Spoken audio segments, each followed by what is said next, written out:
Hello, welcome to Lemon Studios, where we talk anything and everything entertainment. I'm, of course, the Lemon himself, Zeke Lemon, and this is my review for Thunderbolts. But before we get into that, let's get the house clean out of the way. Shout out to leave a like, comment below, let me know your thoughts on Thunderbolts, and of course, hit that subscribe button as it helps me grow into my YouTube career. I would greatly appreciate it. Now, all that out of the way, let's get into the review, shall we? So the latest in the Marvel Cinematic Universe, and this is actually the end of Phase 5 as we begin Phase 6. Moving forward from here as far when it comes to movies. I'm not sure, because I think the next TV show is Ironheart, and I'm not sure if that's part of Phase 5 or that is part of Phase 6, but I do know Fantastic Four is the start of Phase 6 as far as movies go, so we will see. But I know movies-wise, Phase 5 is officially over, and boy, what a way to go out. Now, when this movie was first announced, I was interested in it. I was all about, just because DC got it out first, Marvel's version of the Suicide Squad. And, seeing the cast of characters in, I liked Red Guardian when it came to Black Widow. I loved Yelena because Florence Pugh is one of my favorite actresses working today. I was curious to see Ghost get another chance. She was the villain in Ant-Man and the Wasp, but not really a memorable part of that film. So it was nice to see her again. John Walker, the U.S. agent, I enjoyed his work in the Falcon and Winter Soldier show, so on and so forth. The cast was very, very talented. And, seeing the trailer, I was like, oh, this seems a little different. And then we go in, then the reviews start to come out. And everyone's like, oh, it's the best movie since Endgame. It's the best movie since Endgame. Make sure you save for both post-credit scenes because they're the most important post-credit scenes ever. Blah, blah, blah, blah, blah, blah, blah. And then, everyone wants to know about the asterisks within the film. And I will say, when we do reveal why there's an asterisk, it is very, very fulfilling. But this movie, man, with all the hype that is surrounding it, it does live up to it. This is not your typical Marvel movie by any means. And it is still very much in the realm of how post-Endgame is. It's all about, the battle from within. It's about depression, because Phase 4, we could say, was about grief. It was very about, moving on from the snap, about all of our past traumas, really facing those things head on. And in Phase 5, we went away from that for a little bit, and then it starts to creep its way back in within, Deadpool and Wolverine. I feel like dealt with it a little bit. Some of the better ones where it does feel like that's what Marvel's heart was to deal with the battle from within. And this movie is a pure allegory for mental health. Now, if y'all would allow me to be a little vulnerable with y'all, and I'm not saying, woe is me or anything like that, because, I have problems, you have problems, we all have problems, right? I'm not saying, I'm special or anything like that. But as someone who does have the highest of highs when it comes to his moods, like, life is worth living, everything is absolutely great, but also has the lowest of lows, and I mean the lowest of lows, who just really, the brain gets into a really dark headspace. This movie did speak a lot to me when it comes to, the void, what Yelena is going through. I mean, her opening monologue, like it really did speak to me in a lot of ways. And there was a lot of scenes in this where it was just two characters talking. There's this one scene between Yelena and Alexei, Red Guardian, and Black Widow, that is very, very powerful, where, one of them is getting very emotional, and man, did I feel every single word. And that's the other thing with this movie. As entertaining as it is, because it does still have that Marvel comedy, which I will say, the comedy in this one is not as force-handed as in some of the others. When it comes to these movies, you do expect some of those that comedy element of it, and I've learned to just roll with the punches. But I can admit, some of the things I'm like, we didn't need to have a joke there. We didn't need to do that. We didn't need to do that. All of this, well, that happened type comedy, this is in it, but it does feel much more organic, where in the situation that is happening, yes, the character would say this with these types of people, and within this type of setting, a person would say this, and yeah, it would be very, very funny.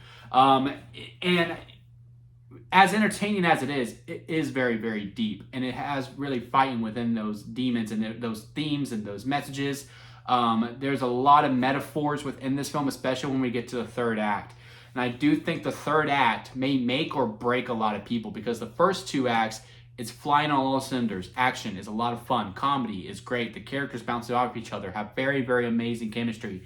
Florence Pugh, who is truly the lead of this film, which I don't know why she's on the corner and not in the center, but hey, it is what it is.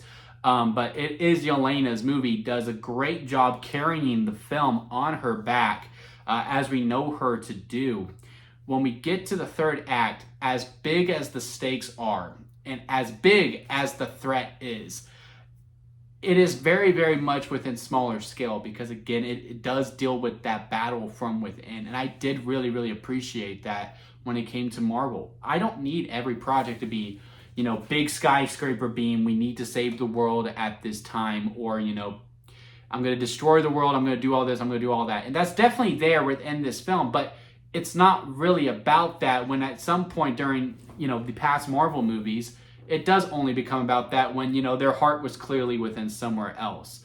We've seen it time and time again. Moon Knight, for example, was really dealing with, the personality complex and, again, with those, trauma and all that. Then at the end, okay, now we got to fight because the world's about to end and now everything else that we were building up doesn't really matter anymore. WandaVision, same exact way. Best Marvel TV show still to me. But yes, when we get to the finale, it does just become a big, we can solve anything with punching. And we can go on and on and on and on where, Marvel had their heart here. But then they're like, well, now we have to punch. So now we have to go another different way. This movie right here, it sticks to that all the way through. And they're able to incorporate that with the punches, with the action, with the fun. And it's a very, very tight script. And again, they just do a phenomenal job with it. Is this the best Marvel movie since Endgame? I don't really know. To me personally, it is fighting for that gold though. Like if it ain't gold, it's probably silver. No Way Home, because again, y'all know me, I'm such a huge Spider-Man fan, just did things to me, so that might stay gold. And this may be silver. As for bronze, I mean, there's a bunch of them that can go for that third place spot. But Thunderbolts to me did an absolutely great job with everything that they did within this film. And then, of course, the reveal of the asterisks does a very swell job with it. When it comes to the post-credit scenes, I will say the credits themselves, the first half does a great job on insight on how the world thinks. And then the first post-credit scene is more for the jokes, while the second one is the important one. And I just want to limit people's expectations when it comes to it, because it is a very good post-credit scene. Don't get me wrong. I very much enjoyed it. And it does give you some insights on how some character dynamics will be within Avengers Doomsday, where some people stand when Avengers Doomsday start and what they are thinking. With this whole everything becomes much more clear type narrative, the things that get revealed in this post-credit scene, regardless if it was in the credits or not, you don't learn anything that you didn't already know. So I don't know why we were hyping this post-credit scene up, which again, it's a very, very good post-credit scene. But after you get done watching, you're like, yeah, that was all cool to watch. What was new that I didn't already know? Nothing. Nothing at all. But yeah, when it comes to this film, I'm going to go back to those themes. I'm going to go back to, the bouncing back and forth. What they've done with John Walker is also very, very amazing. All the characters, again, Ghost leveled up for me. I am a huge fan of her now. John Walker, I liked him in Falcon and Winter Soldier. I absolutely adore him now. I already liked Alexei quite a bit as Red Guardian. Granted, I've seen him, the other things, like What If and all that, where, again, that personality is just so infectious to me. And I already liked Yelena, and I already enjoyed Bucky. So, those three I didn't need a whole lot of work on, but for the other people within the film, oh man, it does great. And also Valentina, who is a true cutthroat person in this film. Louise, I cannot say her name. I do not remember the actress's name. I know it's like three. It's the full name for her, but she does a phenomenal job. She's much more threatening in this one than she has been. Like, you were always uncomfortable with her ever since her very first appearance in Falcon and the Winter Soldier, and then Wakanda Forever as well. You're like, man, you can't fully trust this woman. Boy, man, dude, that become so much more confirmed when we get to this movie. But yeah, I loved it. I had a great time with it. If I had to rank this on the lemon scale, where it goes sour lemon at the bottom, expired store-bought lemonade, a lot of bad, but hey, there's some good. Store-bought lemonade, hey, a lot of good. There's some good, but there's a lot of bad within it as well. Lemonade in the middle, hey, it's a movie. Freshly squeezed lemonade, very, very good, minor problems. And then strawberry lemonade at the very top. Thunderbolts to me is freshly squeezed lemonade. And the problem within the film is, again, that third act is really make or break. But it does streamline some situations, like, you know, the reveal of the asterisks, if you will. It's just very much, why would y'all go with that? Why would you do, again, it's very fulfilling.